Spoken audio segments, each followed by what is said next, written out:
Halo para Sivitas Akademika. Jadi di video kali ini saya akan menjelaskan tentang teori-teori yang ada dalam perkembangan peserta didik atau PPD. Jadi tujuan teori-teori ini untuk apa sih? Jadi tujuan teori-teori ini adalah sebagai peta petunjuk atau sebagai arahan bagi para pendidik atau orang tua untuk memahami perubahan fisik, kognitif, emosional, dan sosial anak peserta didik. Di sini saya memperkenalkan diri terlebih dahulu. Nama saya Sultan Pasya Risanta dari Fakultas Teknik. Di sini kita akan mempelajari lebih lanjut apa saja teori-teori yang ada di perkembangan peserta didik. Nah, di sini saya akan membahas yang pertama yaitu namanya teori behavioristik. Apa sih teori behavioristik itu? Jadi teori behavioristik adalah teori belajar menekankan bahwa perilaku manusia terbentuk melalui hubungan stimulus respon dengan penguatan dan enforcement atau hadiah dan hukuman sebagai faktor utamanya. Itu menurut salah satu tokoh behavioristik yaitu B.F. Skinner. Jadi dalam kehidupan sehari-hari, teori ini tampak pada kebiasaan yang terbentuk karena hadiah atau konsekuensi seperti yang saya jelaskan tadi. Jadi salah satu contohnya misal dia mendapatkan nilai bagus dalam ujian matematika.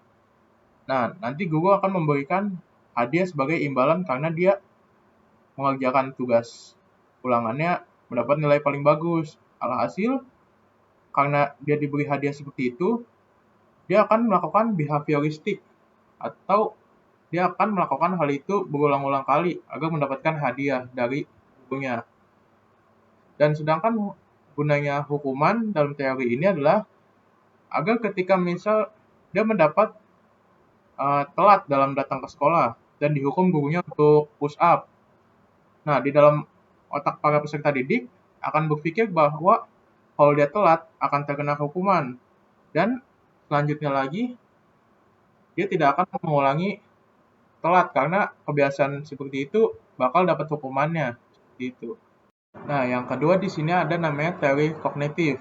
Kita ambil contoh teori kognitif dari salah satu tokoh yaitu namanya John Piaget. Jadi di teori menurut John ini dia ngejelasin bahwa kecerdasan anak itu berkembang melalui adaptasi dari kecil gitu. Adaptasi dia dengan lingkungan sekitarnya. Jadi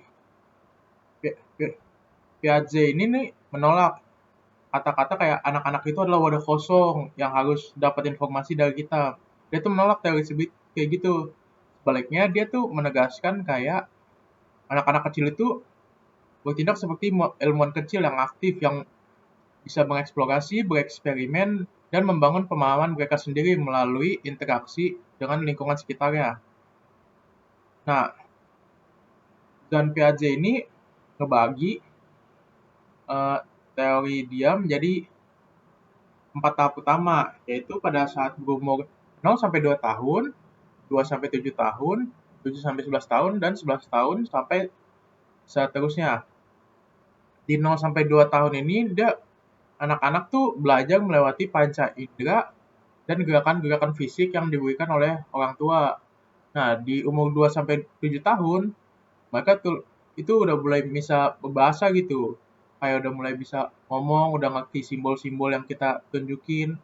Tapi cara berpikirnya mereka tuh masih egosentris atau mau menang sendiri. Nah, di umur 7 sampai 11 tahun, mereka tuh sudah bisa berpikir logis. Tapi harus ada gambaran fisiknya atau hal nyata biar mereka itu bisa berpikir logis. Nah, pada umur 11 tahun ke atas, di sini baru mereka bisa berpikir dengan cara abstrak, jadi mikirin masa depan dan memikirkan hal-hal logika yang lebih kompleks lainnya. Setelah penjelasan teori kognitif tadi, kali ini kita akan menjelaskan tentang teori moral menurut salah satu tokohnya itu Sandrock. Jadi menurut John Sandrock, perkembangan moral itu cuman apa?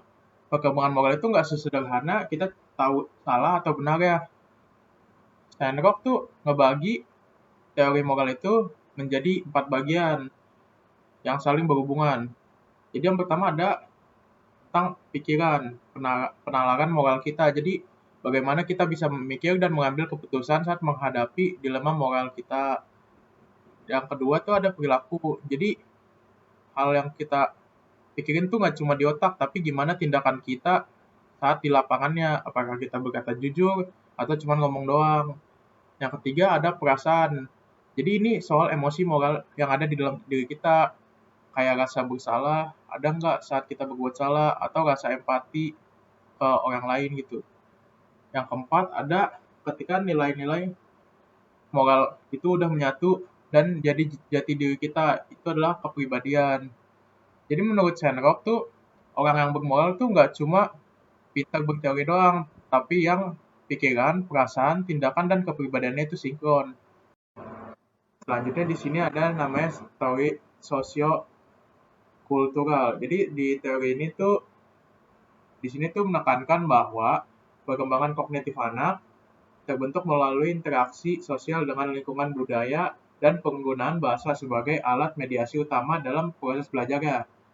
Di sini ada contohnya di dunia pendidikan tuh interaksi kepada sesama atau kepada anak-anak inklusi itu kita harus memberi perilaku yang adil dan tanpa diskriminasi.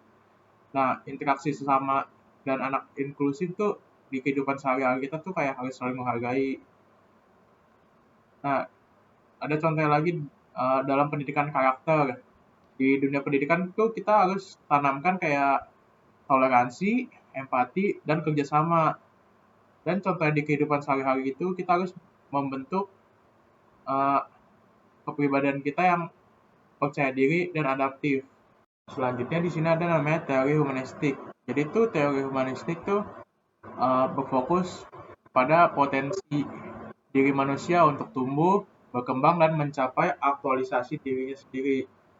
Jadi menurut salah satu tokoh yaitu Abraham Maslow, manusia itu memiliki tingkatan kebutuhan yang harus dipenuhi secara berurutan.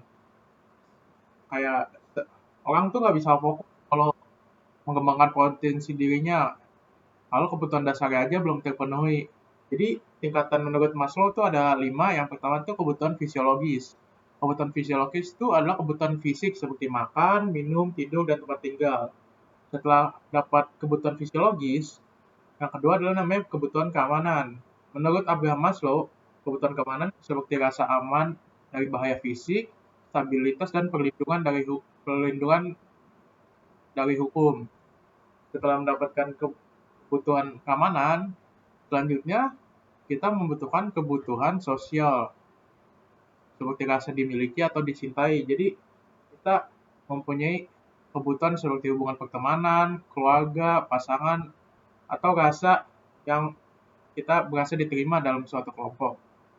Setelah kebutuhan sosial, keamanan, dan fisiologis, menurut Maslow, kita juga mempunyai kebutuhan untuk dihargai agar kita dapatkan kayak rasa percaya diri, dapatkan seperti status dan pencapaian dan pengakuan dari orang lain. Dan tingkat yang paling tinggi adalah aktualisasi diri. Maksudnya tuh aktualisasi diri tuh kita udah berada di puncak perkembangan manusia, yaitu ketika kondisi seorang berhasil mengembangkan seluruh potensinya, bakat diri dia, dan kreativitasnya secara maksimal. Di sini yang terakhir ada teori psikososial. Jadi di sini saya mengambil contoh menurut teori psikososial Erik Erikson. Menurut Erik Erikson, teori ini menekankan bahwa perkembangan kita didorong oleh interaksi sosial dan tuntutan dalam masyarakat. Teori ini mencakup ada 8 tahapan perkembangan. Jadi yang pertama ada tahap perkembangan pada saat kita bayi 0 sampai 1 tahun. Di tahap ini Erik Erikson menegaskan seperti pada saat bayi ini kan sepenuhnya tuh bergantung pada pengasuh seperti orang tua kan, ayah atau ibu. Jadi kalau kebutuhan dasar si bayi terpenuhi seperti makan, kasih sayang, dan kenyamanan yang terpenuhi secara konsisten, bayi itu akan belajar percaya kepada orang tuanya. Jadi, tapi kalau misalkan seperti kebutuhan makan, kasih sayang, dan kenyamanan yang diabaikan, mereka bakal tumbuh jadi pribadi yang penuh kecurigaan sampai kecemasan terhadap hal ini. Yang kedua tuh pada umur 1 sampai 3 tahun atau pas balita. Di sini tuh mereka sudah mulai belajar mengendalikan tubuhnya sendiri gitu. Misal kayak ke toilet, latihan ke toilet, memilih mainannya sendiri, dan hal-hal yang dia mencoba sendirilah. Dia orang tua tuh memberi space untuk mereka, memberi ruang biar mereka tuh bisa mandiri tapi dengan pengawasan. Jadi anak akan mengembangkan rasa mandirinya. Dan orang tua tuh jangan terlalu mengekang atau memarahi anak saat membuat kesalahan. Hal itu bikin anak-anak akan merasa malu dan ragu kepada kemampuannya sendiri. Yang ketiga ada rasa inisiatif dan rasa bersalah. Ini pada umur 3 sampai 6 tahun, masa-masa prasekolah. Dan di umur segini tuh anak-anak udah mulai aktif kayak merencanakan mau main apa, bisa membuat tugas, dan berinteraksi kepada teman-temannya. Kalau inisiatif mereka didukung, mereka tuh bakal merasa mampu memimpin pada orang lain. Tapi kalau misalkan mereka terlalu sering kayak dilarang atau dianggap ngerepotin orang lain, anak-anak tuh bakal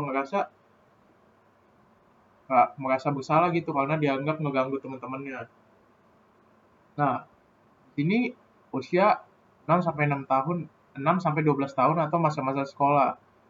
Sini tuh anak sudah mulai belajar keterampilan baru di sekolah dan dinilai tuh berdasarkan pencapaian mereka.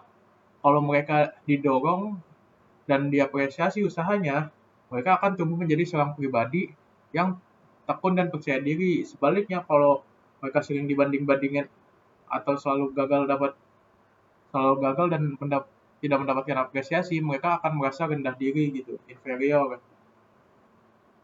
Yang terakhir, ada masa-masa mencari identitas atau kebingungan identitas. Jadi masa-masa 12 sampai 18 tahun remaja gitu, itu masa-masa para peserta didik itu mencari jati diri mereka saat remaja, kayak mencari peran, nilai, dan gaya hidup mereka. Untuk menjawab kayak hidup mereka tuh siapa sih sebenarnya, buat apa sih mereka. Jadi kalau mereka berhasil melewati masa-masa itu, mereka akan menemukan identitas mereka. Jadi identitas jati diri mereka tuh bakal kuat. Tapi kalau mereka gagal mencari identitas jati diri mereka, karena tuntutan orang lain misalnya, atau kebingungan arah, mereka bakal mengalami krisis identitas. Yang terakhir, yang keenam, ada keintiman dan isolasi. Usia 18 sampai 40 tahun, dewasa-dewasa masih awal. Jadi pada tahap ini tuh mereka membangun hubungan interpersonal yang intim kayak komitmen dan penuh kasih sayang pada orang lain kayak mau berteman maupun pasangan hidupnya. Kalau gagal dalam membangun hal kedekatan emosional ini, itu bisa ngebuat mereka tuh merasa terasing dan mengalami isolasi sosial.